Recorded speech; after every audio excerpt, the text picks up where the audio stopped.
As you become more acquainted with the environment of Elden Ring, you will discover that there are an infinite number of weapons at your disposal.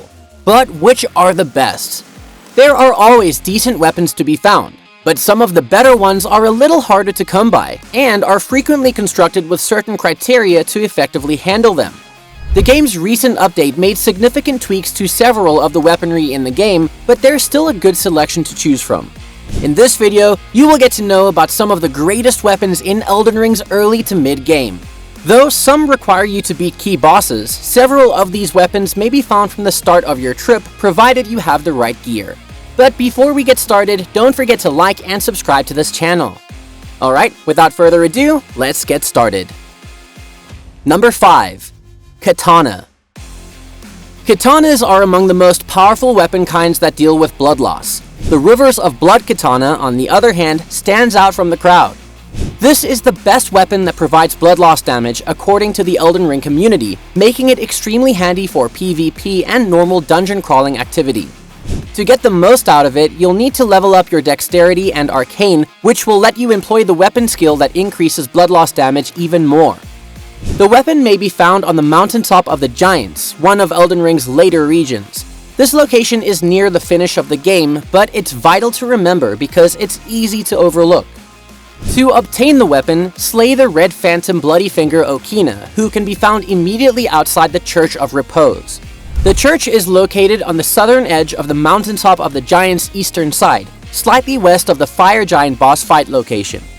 The fight with Bloody Finger Okina might be tough because he wields the Rivers of Blood and can cause your character to lose blood. When you defeat him, you will receive the weapon for your arsenal. Number 4. Twin Blades. The Twin Blades are one of Elden Ring's most exotic blade weapons. Eleonora's Pole Blade, however, stands out among the others. The strikes of this pole blade prioritize quick strikes that cause blood injury.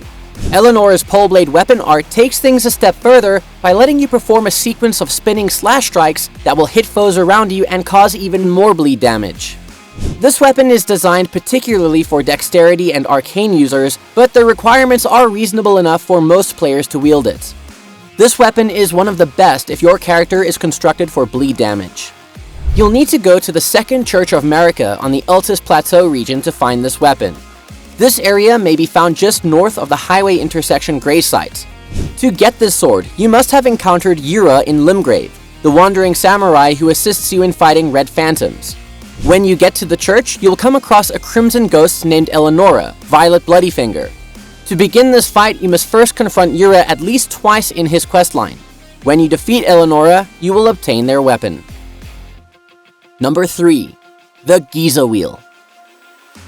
This particular buzzsaw axe may be familiar to Bloodborne fans, as a distant cousin of it appears in Elden Ring. Giza's Wheel is a strange axe that not only provides regular slashing damage, but can also be used as a chainsaw by using its weapon skill. Because of the weapon's one-of-a-kind nature, you cannot give it another weapon art, which is perfectly fine. This weapon can shred through adversaries when used normally, but the extra buzzsaw attack may really kick things up a notch. It also causes blood loss, which can quickly deplete an enemy's health. Finding this weapon, on the other hand, can be difficult.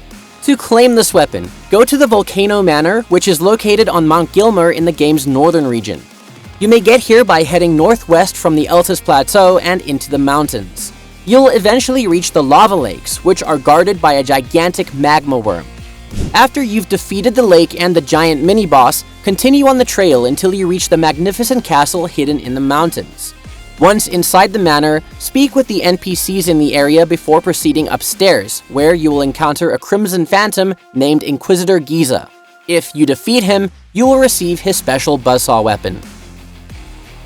Number 2. Death's Poker. The Death's Poker is an unusual-looking greatsword class weapon, but it makes up for it with raw power and an incredibly potent weapon skill that deals substantial damage to nearby enemies. Following the recent patch, this heavy weapon has risen to become a fan favorite for quickly dispatching adversaries, and with some pretty low stat requirements, it can be easily picked up by any class. The weapon has a good range and can inflict frostbite damage with its hits. The Ghost Flame Ignition weapon talent is also a devastating attack that does explosive damage to foes in the area. If you were a Hoarfrost Stomp user who was dissatisfied with the latest patch that reduced its strength, this weapon can be a good substitute. To find this weapon, you must have made some progress in exploring the Caelid region, which is located slightly east of Limgrave. Travel southeast from the southern Aeonia Swamp Bank Grey Spot in southern Caelid during the night. Now, it's critical that you perform this at night because the mini-boss with the weapon will not spawn during the day. When you travel southeast, you'll come up against the Death Rightbird, which might be difficult to defeat if you're not well leveled up. The best approach to defeat it is to stay close to its side, perform fast assaults, and then flee as soon as it begins powering up its special attacks. Once you've beaten it, Death's poker is yours. Number 1. Sword of Night and Flame. This sword has gained notoriety within the Elden Ring community due to its ability to unleash absurd beams of energy or massive flame strikes against adversaries. It truly appeals to people who wish to be melee-oriented while also dealing spells. You'll need enough points in strength, dexterity, faith, and intelligence to fully wield it. If you fail the stat tests, the weapon's unique abilities will not be activated. While the last patch reduced the weapon's power marginally, it is still an effective weapon for those that are built in the appropriate way.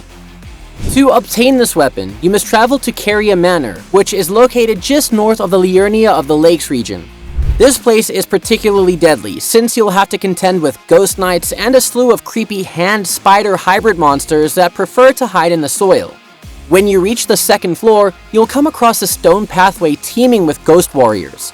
Look for a shattered wall overlooking the roof of a tiny building in the northwestern side of this region. Jump down and go inside to look for the sword in a chest. You now hold one of Elden Ring's most powerful weapons.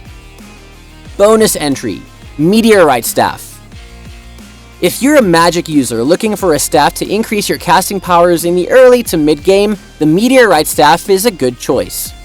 While this staff cannot be improved or infused with Ashes of War abilities, it compensates by providing some excellent enhancements for intelligence-based characters, which will increase all magic damage for your spells. Until you eventually find a better weapon, the Meteorite Staff will get you by for a while. You'll need to explore Caelid's deeper reaches to find this staff. While this may appear scary in the early game, if you opt to open the chest in the Dragon-Burnt Ruins, you may find yourself there unexpectedly. The treasure inside the cellar will transport you to the Celia Crystal Tunnel, a perilous location in central Caelid.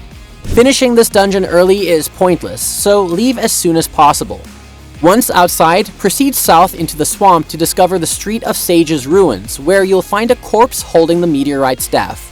Once you've obtained it, make your way to the nearest Grey Spot and warp back to Safe Harbor.